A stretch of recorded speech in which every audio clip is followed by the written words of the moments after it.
Welcome to Men, Sex, and Tantra. Discover what your parents, porn, and religion never taught you about being a man and having extraordinary sex. Get ready to have your mind blown and your world rocked. Hey, everybody. I'm back. Tanya here with Men, Sex, and Tantra. And I have a new guest that I think is going to be very interesting, especially for those of you who are like, where's the Tantra conscious part of this whole thing? We've been talking a lot about practical things, a lot of types of different guests, but I think you're going to have in for a treat as Darshan Gregory is here with me today. And I'm going to let him introduce himself in the way of like, what's he all about? So what are you all about? Well, I'm about the brotherhood, and I'm about the sisterhood, and I'm about all y'all who are listening in on this. Because my role or my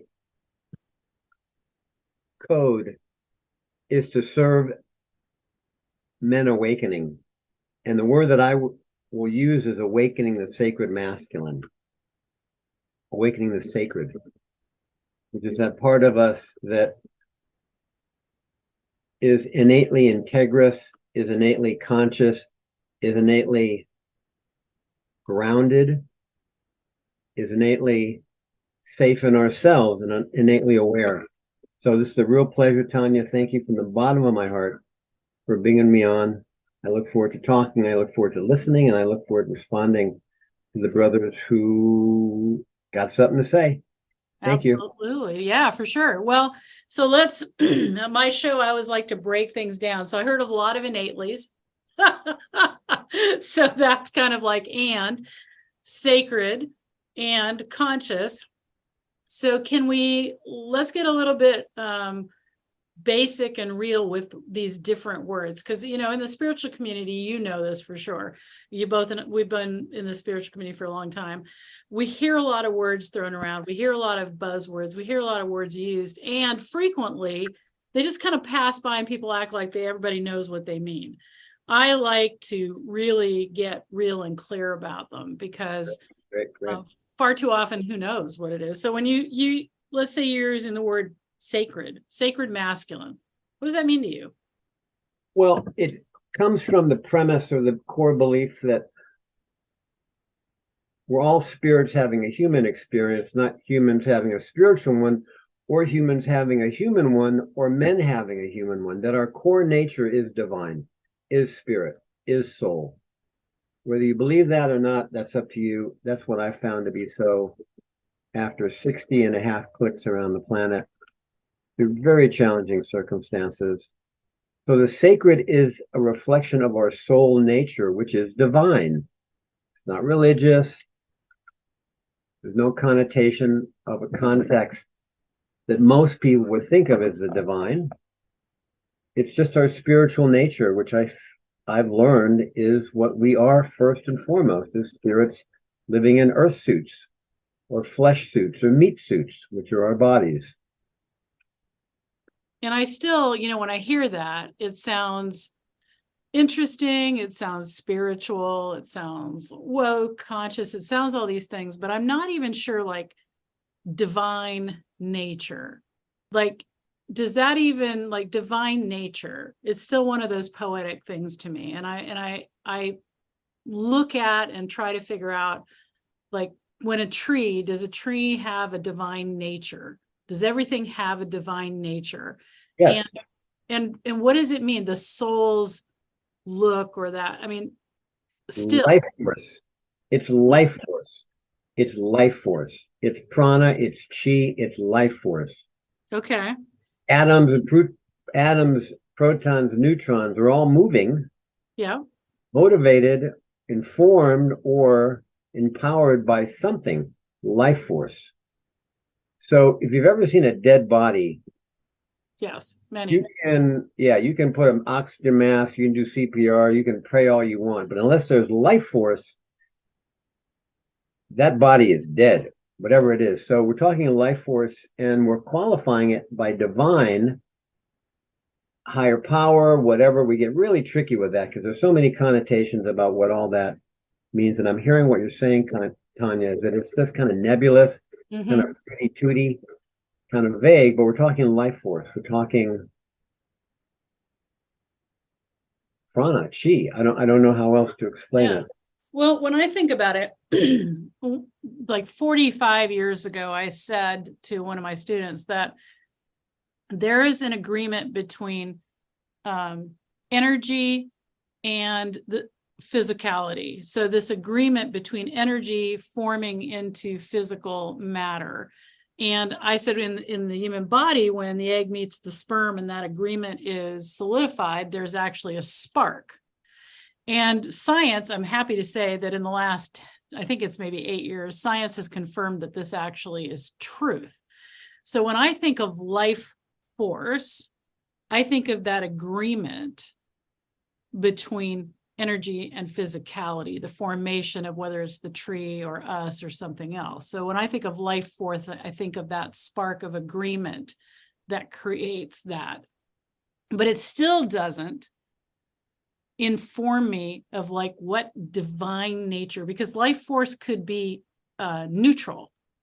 It doesn't have to be, because we always think about divine nature, sacred, like this thing that's like godlike or perfect or something that seems outside of most of us frail, flawed humans' reach. And so that's where I struggle. I struggle with that whole point. Like, what is that? Who even knows what that looks like? I look at a tree or a hummingbird. I have hummingbirds outside my window, and the raspberry red of one of the feathers on a male Anna's hummingbird is so breathtaking. That to me is divinity, but that's actually just colors my eyes are picking up. So then, I'm like tangible. I just love those tangible, practical things. So what does chi? I know what it means, life force, prana, I know what it means, breath, inspiration, to inhale. That's where I go with this. So it still kind of sounds lofty. Okay, so the root word of inspiration is the same root word of respiration, which is spirit. So, and there's some agreements in terms of our terminology. The life force is also consciousness. Light, there's consciousness. It's hard to qualify it in our human understanding what that means. And I guess some of this is taking it on face value. That may not work for you or some of the dudes listening. But there is a consciousness and a consciousness in life force that, hey, for lack of a better word, is divine, is of a higher nature than our 3D physicality. And speaking of 3D physicality, as an energy artist, I'm a clairvoyant, I'm medically intuitive. As we're all born intuitive as children, this has been an accent in my character. Clairvoyant, clairaudient, yada, yada, yada, fancy buzzwords.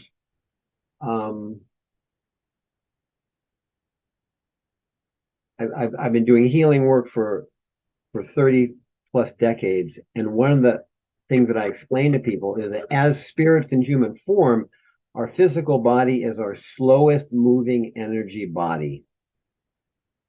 It's energy, but it's tangible in the third dimension. I know that's getting a little lofty. So moving up the spectrum from third to fourth to fifth dimension, energy moves quicker, which most people can't see. If you're clairvoyant or intuitive, you can sense energy, you can see it perhaps.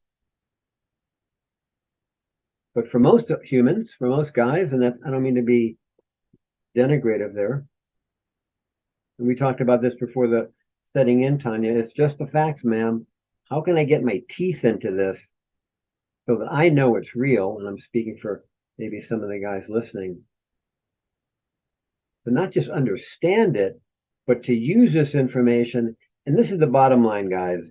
It's about more love, more joy. It's about enjoying your life, yourself, the people in your life, yourself with the people in your life, more from a heart space or a joy space or a love space or a comfort space. This is the bottom line in the work I do and the life I live is to enjoy my life while I'm in this body. How can I do that? That's why I do the work I do, because not just informs it, but it empowers the feeling of contentment, of passion, of fulfillment. Thank you. Yeah. So what I hear from that then is we don't even really necessarily have to get confused or bought on board or use spiritual buzzwords or do anything like that. And this is where I always come back to, like, regardless of if we buy in or believe in divinity or consciousness or dimensions or whatever it is, the reality is we're here right now. So like right now, we're in this physical form.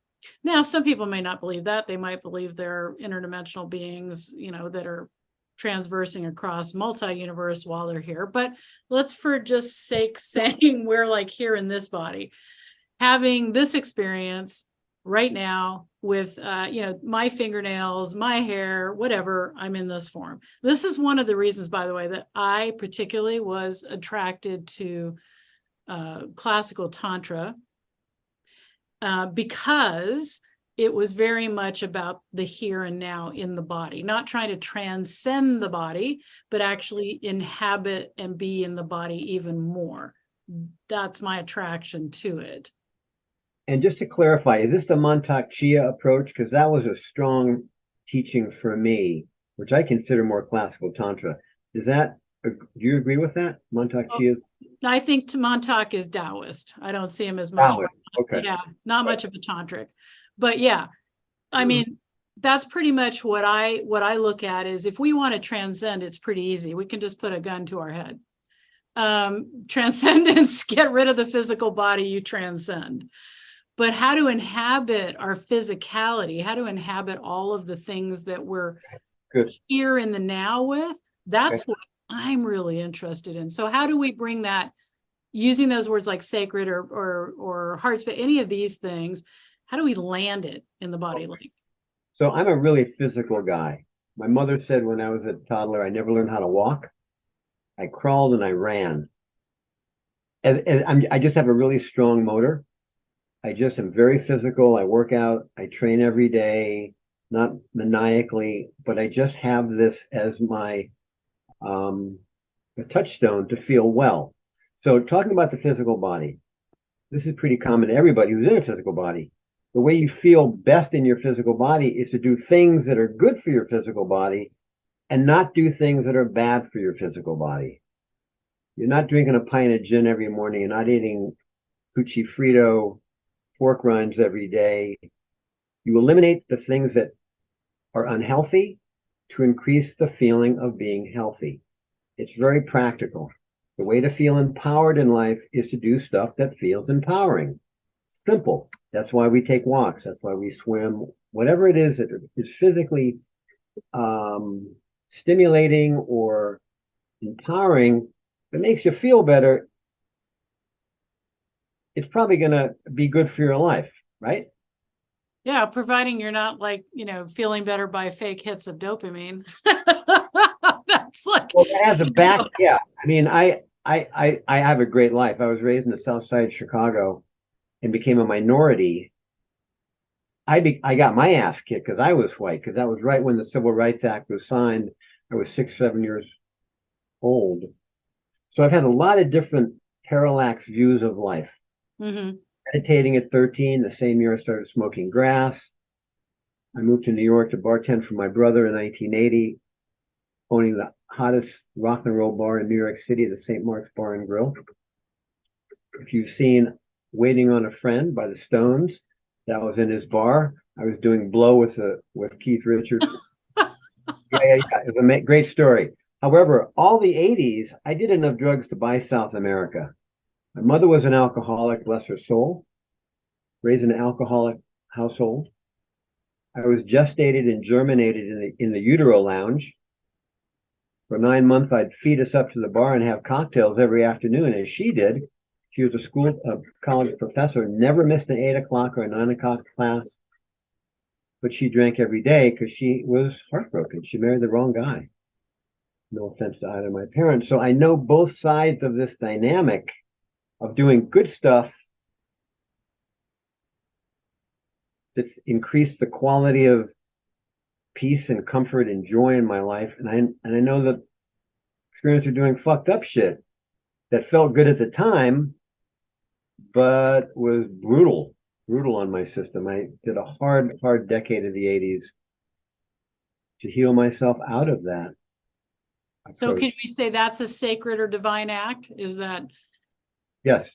Because part of when I think of sacredness, whether it's sacred masculine, whether it's sacred divinity, anything like that, one of my principles is to inhale what is and exhale what will be, which to me means inspiring life, as well as moving forward in the action of taking action towards what brings me light, and being able to distinguish that is what I consider sacredness. So we're pleasure seekers. We're brains are created to seek gratification and hits and stuff. And before we had all the crap that we have, like 200-300 years ago, that wasn't a big deal. It was pretty easy. Pleasure, you could follow your bliss, you could follow your pleasure, you could follow those because you couldn't get into trouble. Nowadays, you follow all that, I bet I did. Right. But following all that bliss and divinity and stuff, sometimes I see in the spiritual community, people not understanding that just because it feels good doesn't mean you should do it. So that's why I kind of have these conversations. It's like, if sacredness is actually uplifting the best of you, that includes healing your nervous system, that includes integrity, as you said, that to me, that includes what I believe the most important thing is, which is self-management, managing ourselves. That to me seems like a really sacred act that's pretty grounded in the reality of life. What do you think about that? I concur, and again, there's some premises here, some agreements. Is that our basic nature warms to goodness,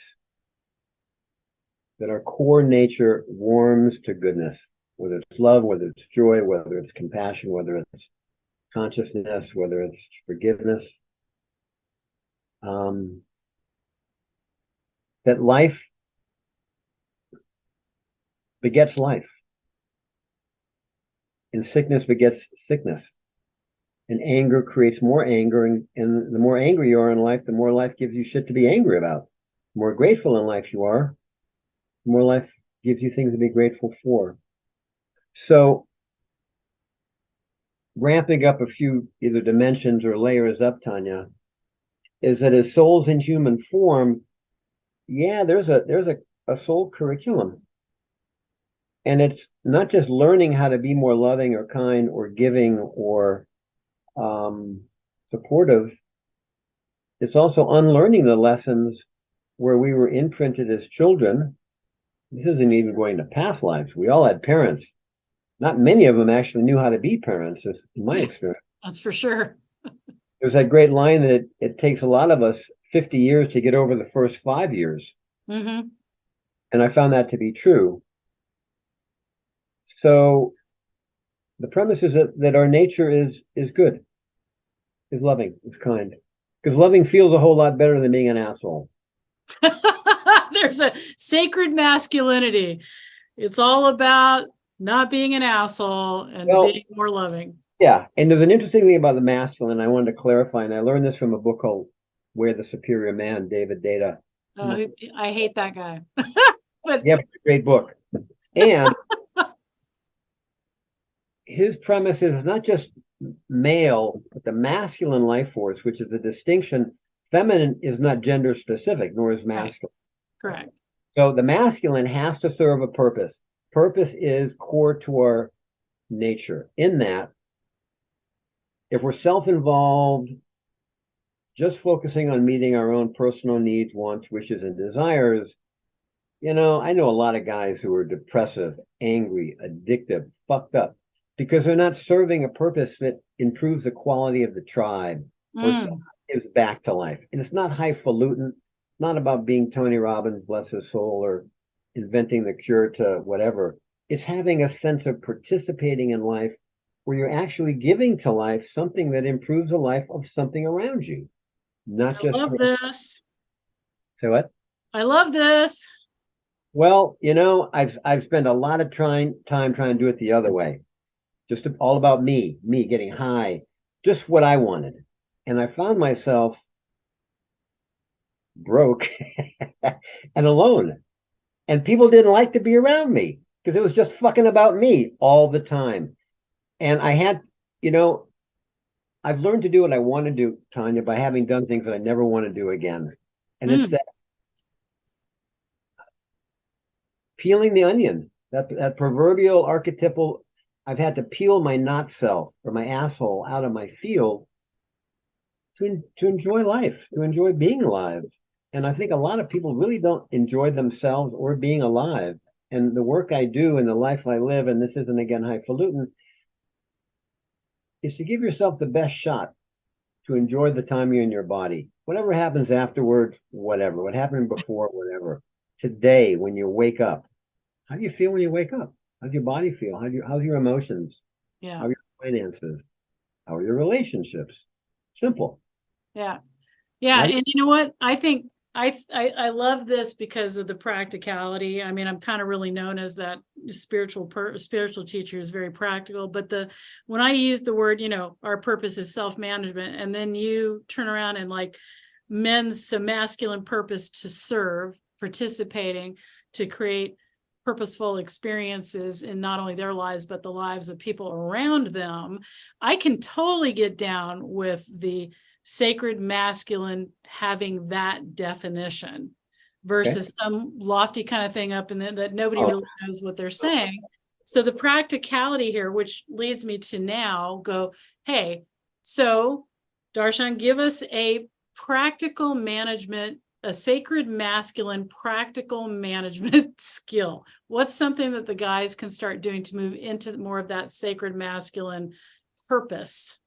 Well, let's make it really simple. The only place where your life takes place is the present moment. That's it. Is now. It's here and now. The eternal here and now. So the secret about being alive or enlivened is to be as present as we can. That's what the heart space is about. The heart space is about your breath. Being present as you breathe in, focusing on your breath, coming into your heart, your chest. Just getting present. For me, I do have a meditation practice that's oxymoronic, is rock solid, because it connects me to being alive. And the secret isn't about being in my thoughts about what did happen or what I want to have happen, it's about being present. So I take time every morning to sit and just follow my breath into my heart. And you made an interesting comment earlier, and there's many approaches to this in so many spiritual traditions.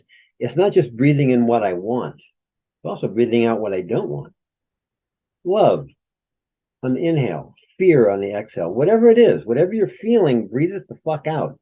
But breathe in something that you'd rather feel instead of what you are feeling that you don't want to feel. Whether it's joy, whether it's contentment, whether it's relief, whether it's vitality, whether it's comfort. Use your breath, use your thoughts to empower your breath, empower life force, consciousness, to breathe in what you want to feel. And just as a metabolic, you breathe in, I always mess this up, carbon monoxide or dioxide. You breathe in oxygen and then you breathe out the metabolic byproduct, right? Yep. You breathe in food and you poop out waste. It's a part of life. You breathe in what you want, you breathe out what you don't want. You focus on what you want and breathe it into your body, because it's not just being hypothetical, not being conceptual, it's being literal and visceral and practical. Breathe in what you want, breathe out what you don't want. Focus on what you want, release your shit. That's the whole on the omega. Well, I love that, because that is when, as my Tantra master and the masters before him were all experimenters of life. They literally said if it's out in nature, it can be duplicated in the human body. One of the things that I love is looking at nature for information. So I love that, the breathing in what you want, expelling what you don't on the out breath, because as you said, the most beautiful thing there was we eat and we poop. So when you bring in what you want, expel what you don't. Love that practice. So that makes sense to me. What I want to add to that is that a lot of people that are breathing, we're all breathing. And a lot of guys are kind of like, especially when it comes to breath work, so many feel resistant to it. You know, I'm breathing, what the heck, what's going on? It's no big deal. But part of the resistance is the fact that when we start consciously breathing, different than just automatically breathing, we actually start to bring up a lot of feelings, and we actually start to feel more in our body. And that sounds ridiculous too. I talk about my ex coming running out of the room one day yelling, I had a feeling in my body. And he was so astounded because he was a person that was in his head, super smart, doing a lot of tech stuff. And he actually had a feeling that he hadn't had to think about. So when you hear people say breath work, and you guys are hearing a lot of that, you've heard it on my show. If you're studying any type of, how to be a better lover, how to have a better life, how to get over addiction, you're going to hear breath work, breath work, breath work. It's just going to be like, it's a thing, and it's true. And so now's the time to start getting over that and start examining if you're resistant to doing breath work. That's easy for you to say. That's easy for you to say. You're not a guy. Guys have no training. We have no role models. Yep. And I'm going to rein it in. We're going to just move. We'll move to that in a minute, but I'm going to end up here in just a second. So I want you to look at your resistance to that. And I want you to say, what could it hurt to just try any type of conscious breath for a few minutes a day for the next 30 days? Bingo. Just give it an experiment with it. Prove everybody wrong by doing it and saying this doesn't work. That's what I want to leave you guys with. And we're going to come back for another episode, but there's my challenge thrown down to you. Go ahead, check it out. See what happens there. And then get back to me and tell me how none of us know what we're talking about. Woohoo! All right, guys, we'll be back for another episode. Stay tuned. And we're out.